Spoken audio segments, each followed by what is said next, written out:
दोस्तों नमस्कार। उत्तर प्रदेश सरकार की तरफ से, उत्तर प्रदेश के शिक्षा मंत्री की तरफ से एक आदेश जारी हुआ है कि जो अध्यापक प्राथमिक विद्यालय यानी जो प्राइमरी स्कूल है उसमें पढ़ाते हैं, उस स्कूल में पहले रजिस्टर पर साइन होती थी, तब उनकी हाजिरी लगती थी, लेकिन अब डिजिटल ज़माने में डिजिटल हो गया है।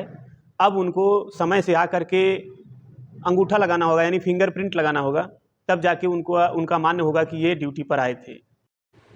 ऑनलाइन हाजिरी से संबंधित आज बायोमेट्रिक या ऑनलाइन हाजिरी नहीं चलेगी। इतनी हितैषी लोग सत्ता में बैठे हैं कि अंतिम संस्कार पूर्व घर वालों का करने तक के लिए शिक्षक को कोई अवकाश नहीं है। उसको मेडिकल लेकर के वो सारी चीजें करनी पड़ेंगी। उसको अपना विवाह करना हो तो मेडिकल लेना पड़ेगा।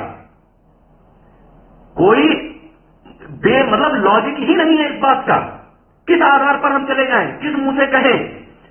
और सबसे पहले तो शिक्षक साथियों, आसपास से ये भ्रम मिटा दीजिए लोगों के मन से कि हम ऑनलाइन अटेंडेंस का विरोध कर रहे हैं। नहीं कर रहे भाई, लीजिए ऑनलाइन अटेंडेंस। हम तो इस बात तक के लिए तैयार है कि एक एक विद्यालय के ऊपर सैटेलाइट लगवा दीजिए, लेकिन हमारी मांगे पूरी कर दीजिए, हमें हमारा हक दे दीजिए।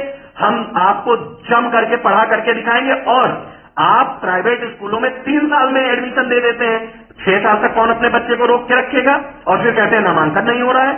आप आयु सीमा घटा दीजिए और फिर देखिए नामांकन प्राथमिक विद्यालयों में कैसे बढ़ता है। बहरहाल ये सब मांगे बात की है, मैं मुद्दे से नहीं भटकूंगा। मेरा मुद्दा बस सिर्फ एक, संगठनों से आह्वान है, निवेदन है और निर्देश समझे, आदेश समझे, जो भी समझना हो समझे, लेकिन शिक्षकों की बस एक मांग है, 31 EL 15 CL 15 half day leave. इससे कम में कोई समझौता नहीं। तो साथियों तैयार हो जाइए। एक हफ्ते के अंदर यह संघ परिणाम नहीं देता है तो हमको चरणबद्ध तरीके से समस्त विधायकों को, समस्त सांसदों को अपनी मांगों से अवगत कराते हुए उनके माध्यम से मुख्यमंत्री को, उनके माध्यम से प्रधानमंत्री को, उनके माध्यम से जितने भी जिम्मेदार लोग हैं उन तक ये बातें पहुंचानी होंगी। क्योंकि कई बार क्या होता है, कार्मिकों और सरकार के बीच में जो लोग बैठे हुए हैं ना, वो हमारी बातें पहुंचने नहीं देते हैं। तो हमको वो तटबंध तोड़ना पड़ेगा।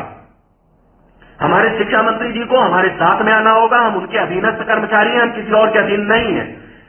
जो शिक्षा मंत्री के गृह जनपद के लोग हैं वो शिक्षा मंत्री से मिले, उन्हें बताएं कि ऑनलाइन अटेंडेंस हम लोग खूब देंगे। हमें EL, हाफ डे लीव और CL ये हमारी कंप्लीट दिला दीजिए। आप संडे रात से लेना शुरू कर दीजिए ऑनलाइन हाजिरी। और जब तक ये नहीं मिलती है साथियों तैयार हो जाइए, आर पार की लड़ाई होगी और जोरदार होगी। धन्यवाद। जय हिंद, जय भारत। लेकिन ये तो सही है, इसको करना चाहिए ताकि अध्यापक अपनी जिम्मेदारी को समझे और समय से विद्यालय आए ताकि बच्चों को शिक्षा मिल सके। लेकिन अगर कहीं रोड खराब है या कहीं कोई और समस्या हो रही है शिक्षकों के द्वारा, शिक्षकों के ऊपर कोई और समस्या हो रही, तो उसका जिम्मेदार कौन है?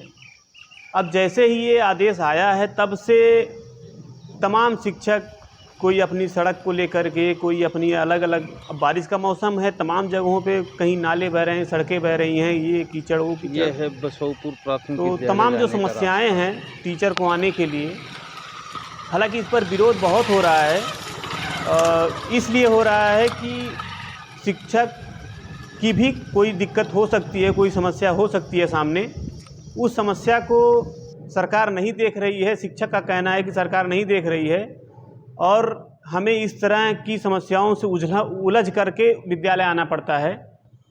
तो तमाम लोग, हेलो भैया, राम राम। देख लो शहबाजपुर की पुलिया के ऊपर में पानी चल रहा हुआ है और बोलो कैसे तय को निकल के जाए खुलेट सयान नगर को बताऊं पहुंचने में बड़ी मुश्किल पड़ गई है भैया। लेकिन क्या करें, बेसिक वाले हैं, दुनिया से निराले हैं और चौमासे में करते पार नदी और नाले हैं। लोगों का वीडियो आप देख रहे हैं तो ये दिक्कतें आ रही हैं। और ये विरोध जो है, ये जो आदेश आया है उत्तर प्रदेश सरकार की तरफ से, उत्तर प्रदेश के शिक्षा मंत्री की तरफ से कि डिजिटल अब फिंगरप्रिंट आपका लगेगा, उसके बाद तब जाके आपकी हाजिरी मान्य होगी।